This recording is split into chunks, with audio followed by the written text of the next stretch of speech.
बहुत जल्दी लाइव जुड़ेंगे हमारे संवाददाता हमारे साथ जानकारी के साथ। लेकिन भारतीय सेना ने भी तय कर रखा है कि पाकिस्तान जिसको भी खून बहाने के लिए भारत में भेजेगा, कीमत अदा की है भारत की सेना ने, लेकिन उनको छठी का दूध याद भी दिला दिया है और उनको नेस्तनाबूद कर दिया है, ख़त्म कर दिया है, ज़मीन के 6 फीट नीचे दबा दिया है ऐसे आतंकवादियों को। आज भी एक को ऐसे ही ढेर कर दिया गया जो कल तक पाकिस्तान की सरपरस्ती में ऐशो आराम में जी रहा था, खाना खा रहा था 56 भोग, लेकिन अब भारत आते ही गोलियों का स्वाद चख लिया। अजय जांडियाल मेरे साथ जुड़ गए हैं। अजय, विस्तार से बताएं उरी में हुई इस घटना के बारे में। देखिए बिल्कुल, जिस तरीके से आप जानते हैं कि पाकिस्तान की तरफ से लगातार घुसपैठ के प्रयास जो है वो हो रहे थे और इस चीज को लेकर अभी चंद दिन पहले ही बीएसएफ के आईजी कश्मीर जो है उनसे हमारी बात हुई थी, तो उन्होंने बताया था कि 150 के करीब आतंकी जो है वो सक्रिय हैं और जम्मू कश्मीर में वो दाखिल होने की फिराक में है। मगर समय रहते सुरक्षा बलों ने कार्रवाई की और बीती रात जो है जैसे ही ये भनक लगी थी उरी सेक्टर में कुछ आतंकी घुसपैठ कर रहे हैं, उन्होंने हाई अलर्ट किया और पूरे इलाके में चौकसी को बढ़ाया गया और कुछ ही घंटों के बाद जब ये आतंकी इस तरफ दाखिल होने लगे तो कार्रवाई की और उसमें आतंकी जो है उसमें एक मार गिराने की खबर है, जबकि 2 से 3 आतंकी और हो सकते हैं जिनकी तलाश में उस पूरे इलाके में सर्च ऑपरेशन इस वक्त चल रहा है। 2 से 3 आतंकियों की बात यहाँ पर कर रहे हैं। ये उरी सेक्टर क्या वही है जहाँ पर वो घटना हुई थी जो एक बड़ी घटना के तौर पर देखी गई और उसके बाद भारत ने सर्जिकल स्ट्राइक करके पाकिस्तान में न जाने कितने ऐसे आतंक के सौदागरों को नींद में सुला दिया था? देखिए बिल्कुल, लाइन ऑफ कंट्रोल के दूसरी तरफ जब बालटाल के माफ कीजिएगा, जो इलाका था बालाकोट का, वहां पर सर्जिकल स्ट्राइक किया गया था। इसी तरह से बारामूला कुपवाड़ा के दूसरी तरफ जो पीओके का इलाका है, जो नीलम घाटी का इलाका, वहां पर जो है वो नीलम नदी का इलाका, वहां पर भी सुरक्षा बलों ने सर्जिकल स्ट्राइक की थी और इन्हीं इलाकों में लगातार आतंकियों के कैंप हैं। इन कैंप में आतंकी मौजूद रहते हैं और पाकिस्तानी सेना लगातार इन आतंकियों को संरक्षण देती है, इनको मदद देती है और जब भी मौका मिलता है घुसपैठ के लिए इन्हें यहाँ भेजा जाता है। मगर सुरक्षा बल पहले से सतर्क थे और ऐसा ही बीती रात भी हुआ।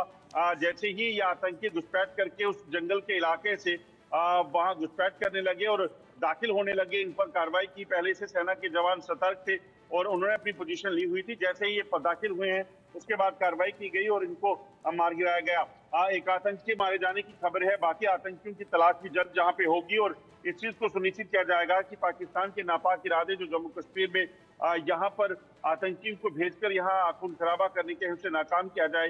दूसरा, आप देखें जिस तरीके से राजीव पिछले कुछ दिनों में जो डेवलपमेंट हुई है, जब एससीओ मीटिंग जयशंकर गए तो पाकिस्तान ने रिश्ते बेहतर करने की बात की।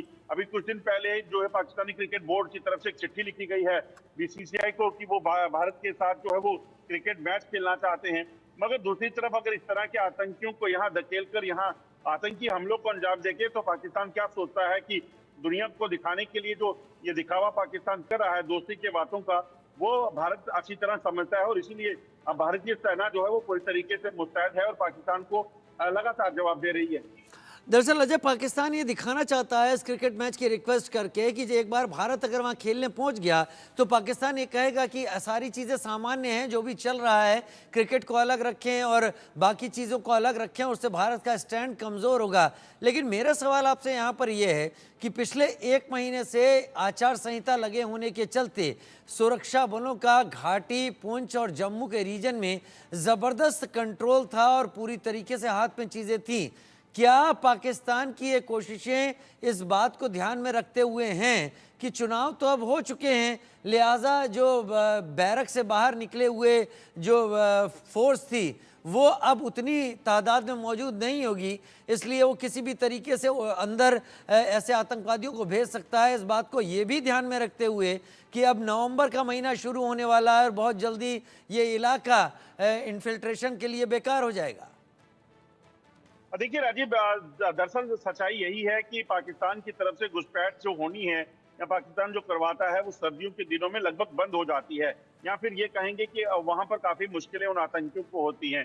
दूसरी तरफ ये आतंकी जो वहां पे ट्रेनिंग लेकर बैठे हैं, उन आतंकियों को अगर पाकिस्तान इस तरफ नहीं भेजता तो पाकिस्तान बाखूबी जानता है कि उसका असर जो है वो क्या हो सकता है, क्योंकि गिलगित बाल्टिस्तान की बात की जाए, खैबर पख्तूनख्वा की बात की जाए, वहां पाकिस्तान कैसे उन हमलों को झेल रहा है, पाकिस्तान बाखूबी जानता है। तो ऐसे में पाकिस्तान की मंशा है कि सर्दियों से पहले वहां जो लॉन्चिंग पैड पर आतंकी हैं उनको यहाँ पे घुसपैठ करवाई जाए, ताकि उन आतंकियों को यहाँ पे इस्तेमाल किया जा सके, और वहीं दूसरे जो बैचेज रहते हैं ट्रेनिंग के लिए, तमाम चीजों के लिए, उनको शायद फिर से तैयार करने का सिलसिला वहां पे शुरू रहता है। क्योंकि जो टेरर फैक्ट्री पाकिस्तान की है ये रुकती तो है नहीं, ये लगातार चलती रहती है। तो ऐसे में इस टेरर फैक्ट्री को इंटैक्ट रखना, उसको चलाए रखना, और आतंकियों में जो पाकिस्तान इस टेरर फैक्ट्री के प्रोडक्ट बनाकर यहाँ भेजता है उनको यहाँ पे पहुंचाना पाकिस्तान की मुख्य मंशा है। क्योंकि जो पाकिस्तान जो चुनावों के दौरान करना चाहता था, जब उसमें सफलता मिली है, उसके बाद पाकिस्तान की मंशा है कि एक बार फिर से अटेम्प्ट किया जाए, एक बार फिर से निशाना बनाया जाए। क्योंकि पुंछ में देखें तो जो कल 2 आतंकी पकड़े गए थे, जब उनसे पूछताछ हुई तो पता चला कि उन्हें पाकिस्तान से इशारा मिला था कि मंदिरों में, गुरुद्वारों में जो ग्रेनेड हमले करना, और पिछले दिनों जो आतंकी हमले हुए थे पुंछ रजौरी में, उसमें ये ग्रेनेड हमले इसलिए किए गए थे ताकि आपसी भाईचारे को बिगाड़ा जा सके। उससे पहले ढांगरी में आतंकी हमला हुआ, 7 हिंदुओं की हत्या की गई। उसके पीछे की मंशा यही थी कि कहीं ना कहीं हिंदुओं को जब वहां मारा जाएगा तो आपस में जो दूसरे समुदाय के लोग हैं उनके साथ आपस में विवाद होगा। तो पाकिस्तान की मंशा दरअसल यही है कि भारत में आतंक नहीं तो किसी भी चीज से कहीं ना कहीं तनाव बनाकर रखना है, मगर सुरक्षा बलों और यहाँ के लोग जो है वो बेहतर पाकिस्तान को समझते हैं। क्या इसके अलावा कोई ऐसा इनपुट भी है अजय, क्योंकि ये तो शुरुआत है, एक आतंकवादी मारा गया है, लेकिन कहने का मतलब मेरा सिर्फ इतना है कि एक आतंकवादी को मारे जाने से शुरुआत हो गई है कि ये इन्फिल्ट्रेशन अब जोरों पर करने की तैयारी है। क्या और भी सेक्टर्स पर इस घटना के बाद, उरी के बाद, और ज्यादा चौकसी बढ़ा दी गई है? वैसे तो हमेशा चौकसी रहती है।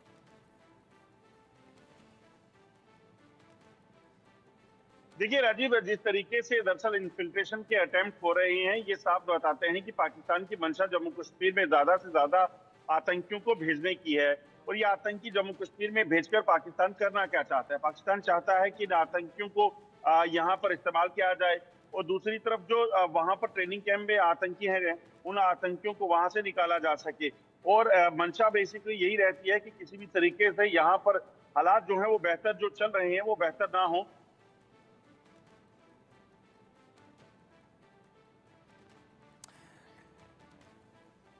तकनीकी कारणों से अजय से हमारा संपर्क इस वक्त टूट गया है, लेकिन अजय यही बताने की कोशिश कर रहे थे कि पाकिस्तान लगातार इस कोशिश में लगा रहता है कि हालात किसी भी तरीके से बेहतर ना हो। सबसे बड़े बेहतर हालात का उदाहरण तो यही है कि लोग निकले हैं, लोगों ने वोट किया है। किसे वोट किया ये बात अलग है। दरअसल इसको इस तरीके से समझिए, एक ऐसा अधिकार जनता का जिसे अब तक छीना जाता रहा पाकिस्तान के आतंकवादियों के दबाव में कि किसी को भी वोट नहीं करना है।